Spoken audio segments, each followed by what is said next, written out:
ladies and gentlemen, children of all ages, welcome to Lauren's Place. I am Lauren Whalen, or a reasonable facsimile, I hope, thereof. And I'm here to make you laugh. And I want you to know that it's open mic. And we really appreciate anyone who comes to the show and wants to add anything that they can. If you wish to type in I am, in perhaps pick a comic, or even just go into nearby chat. Type it in. Someone will tell your joke if you have a good joke, if you don't have a way to voice. Tindy is here. Lovely Tindy. Always here. How I love you, girl. Oh, my God. I'd like to grind your bones to dust. All right, I shouldn't have said that. Pina Colada is here. Someone new. At least not a friend. She's not highlighted. Abby Rose Abbott. My most wonderful darling Abby. Nick Mammoth. We won't talk about how mammoth Nick really is, okay? I had a big discussion with Abby the other night. We're not going to talk about that. Maggie... excuse me. Anyone gynoid sitting on the couch. My wonderful Necco friend, Sinovi, the wonderful Sinovi, who tells us stories from the Winterland. Why not? Who, in my opinion, is the best comic in all of Second Life. Catboy Kanhua, who is the best host, the absolute best host in all of Second Life. I think he even blows Johnny Carson away. All right, he goes through history, this guy. That's how good he is. Frank Rank, another one who was not a friend. I am not seeing you, but I'm glad that you're here. Thinkerer. Now, on the other hand, Thinkerer. If it wasn't for Thinkerer, none of us would be here today. God bless Thinkerer. Pet Carew, another one who was not highlighted, not my friend. God bless you for being here. Jamie Jordan, my most favorite person in all of Second Life. How could we ever exist without you? You are so wonderful. I bought your book. I'm the favorite person, but I'm not the best comic on the grid. Okay, duly noted. Thank you. You are wonderful, Jamie. I don't care how you try to put yourself down. It doesn't work, because everyone knows you are wonderful. And we have Whit Virinaril. Oh, my gosh, that sounds like an old girlfriend I had. Her name was Valerie Dubois. And she said to me after a few times having sex, well, just call me VD for short. Oh, my doctor, Dr. Vinny Boombots, I tell you, just this week he had 6 cases of VD while he was in his office. Well, I mean, he's all right now,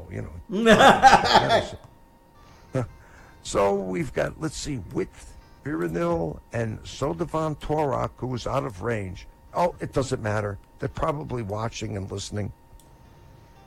Did you get Frank Rank? I did mention his name.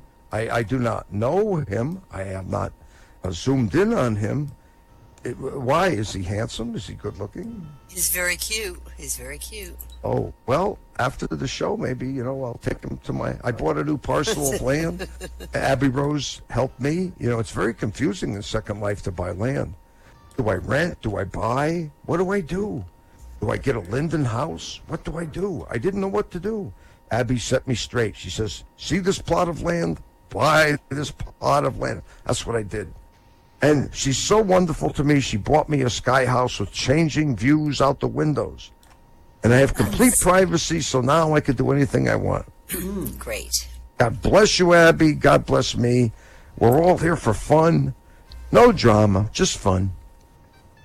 So now, I have to tell you people that I do get some of my comedy from the late night show with Johnny Carson.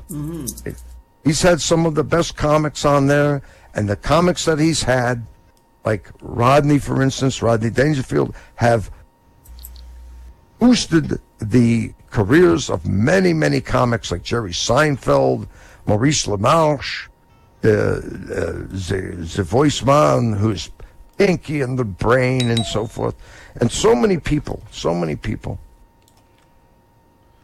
She is very smart and talented. Sure. Sorry. No, go ahead. I looked up like who's the most. You were asking a minute ago, like who was on Johnny Carson most often. We figured it was Rodney Dangerfield. You'd be really surprised who is number 1 and number 2. Tell Number us. 1 is Joey Bishop, a comedian of Oh my I've never God, even Joey heard of. Bishop. Oh my God. Joey Bishop. I Number 2, remember- I'll give you a hint. Number 2 was a woman. She was also a host. See if you can figure out who that is. Phyllis Diller. No, Joan Rivers. Oh, you know was a what? host on the Tonight Show. Remember? Yeah. You know what? I have to tell you this. You know, it may sound, may sound a little bit lesbian, you know, or whatever. But I always had a thing for her. I really did. And there's another story, but I won't go into it now, because I want to get through these 2.5 pages that I meticulously wrote down of a certain comic, and his name was Henny Youngman. Oh, these that are Henny from Youngman. Yes, these are from the Tonight Show from 1966 and 1969. Now, I cannot do Henny Youngman's voice because his voice is just rather plain like this. It doesn't really have any inflection to it. And he stands there holding a fiddle like a make-believe Jack Benny. He's hilarious. In fact, one of the people who made a comment on his shtick on YouTube, oh, well, his timing is off. He would never make it today. Oh, my goodness. If I only had a knife please. or a sharpened toothbrush, I would have shivved that motherfucker, all right? You're not going to fuck with Henny Youngman. It Some just doesn't internet happen. backseat driver. Exactly. A Monday foot. morning quarterback, I reckon they called him, right? So what I'm going to do is I really haven't studied his voice, but what I do is I put the video down at a slower speed so that I can back up and write everything down. But what I'm going to try to do is make the sound cohesive, but I can't really do his voice, so forgive me for that. So I'm just going to continue in what I call Lauren Light. Oh, it's so glad to see you all here, and you're all in a good mood. Oh, you know, I didn't sleep last night. I had a nightmare. I dreamt that Liz Taylor and my wife had a fight over me, and my wife won.